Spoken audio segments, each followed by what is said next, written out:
Good morning friends and welcome to the pre-market view. We've had a mixed session in US markets the day before yesterday as the Dow was down about 0.13%, however the Nasdaq was up about 0.3%. In terms of important data points, the jobless claims unexpectedly rose to about 3,45,000. Also we had another $10 billion of taper. So now the monthly bond buying would be about $45 billion.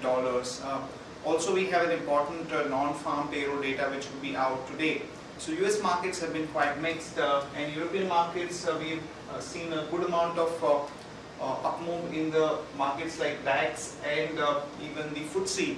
However, the CAC was down about 0.24%. No other important data points coming out from the Eurozone.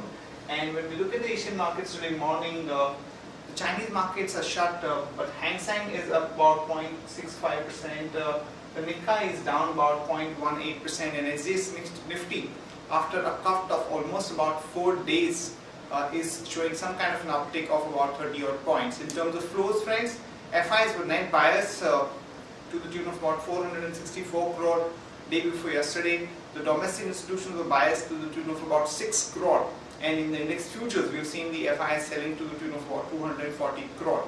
As I said before, we had a cut of almost about continuous 3 to 4 trading sessions, and definitely important levels have been taken out. But we've seen some kind of a uptick in the SGX Nifty in today's session. So hopefully we could see some kind of a revival.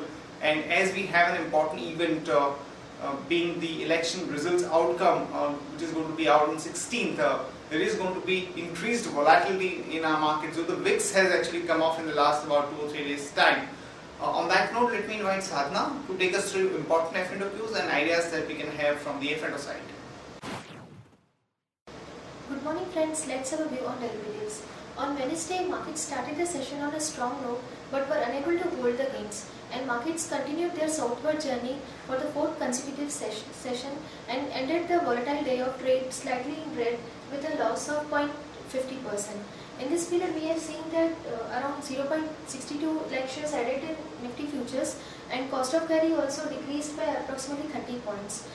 And on the options front, PCR is increased from 0.82 to 0.86, which is clearly saying that put option has added more number of shares than call option. We can see that put option 6,500 as of now stands with highest number of shares in open interest, and 6,400 added good number of shares in open interest. On the call strike of 6,800, 6,900 has seen good activity in open interest fund, but as of now 7,000 call option stands with highest number of shares in open interest. There is no security in band period today, and on Wednesday FIs were net sellers of approximately 330 odd crores in future and option segment. And on Friday's VWAP is 6850, lower range for the market would be 6650 and higher range would be 6850. And Singapore Nifty is up by 30 points, which is at 6750. We may see slightly positive opening in Indian markets also. That's it from derivatives. Thank you. Friends, let me take you through Sharekhan pre-market action with actionable ideas to start with. And in actionable ideas, we have a long call on Hero MotoCorp as the company reported good set of numbers for the month of April, and their sales was up about 14.4%. And this is the only company in the auto basket which has shown a remarkable growth. Most of the other companies have reported negative numbers. So one can go long on Hero MotoCorp with a stop loss of 2160 and a target of about 2225 to about 2240. Also in case of Mahindra and Maruti, both the numbers were quite muted. So Mahindra's even the tractor sales came under pressure, and it could sell only about 19,895 tractors. And also in case of Maruti, the sales growth was quite negative. So one can short Maruti with the stop loss of 1941 and a target of about 1880. And Mahindra one can short with the stop loss of 1095 and a target of about 1040.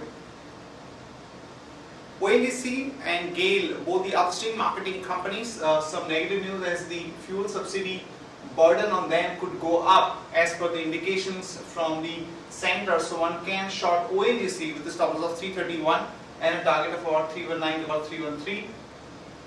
And HDFC Bank, negative news has come in that FIPB has rejected the company's proposal for raising the FI limit. So one can short HDFC Bank with a stop loss of 730 and a target of about 700. and MCX, where the company is looking at selling about 24% stake to a strategic investor. There is some negative development as the company's CEO, Manoj Vaish, who was appointed in February, has quit, and we think that this could delay the whole process of stake sale, as we had this PwC report which was put up and because of certain details not being made available to the potential buyer, there could be a delay in the whole process. So one can short MCX with a stop loss of 540 and a target of about 515. Also friends, here is a list of the stocks with positive and negative bias which one can trade for the day.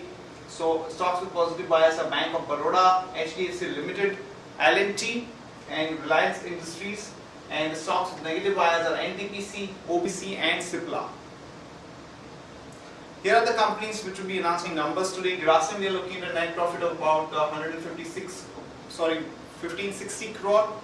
V-Guard, we are looking at a net profit of about 19 crore. First Source, we are looking at a net profit of about 59.9 crore. Reliance Capital, we are looking at a net profit of 186 crore.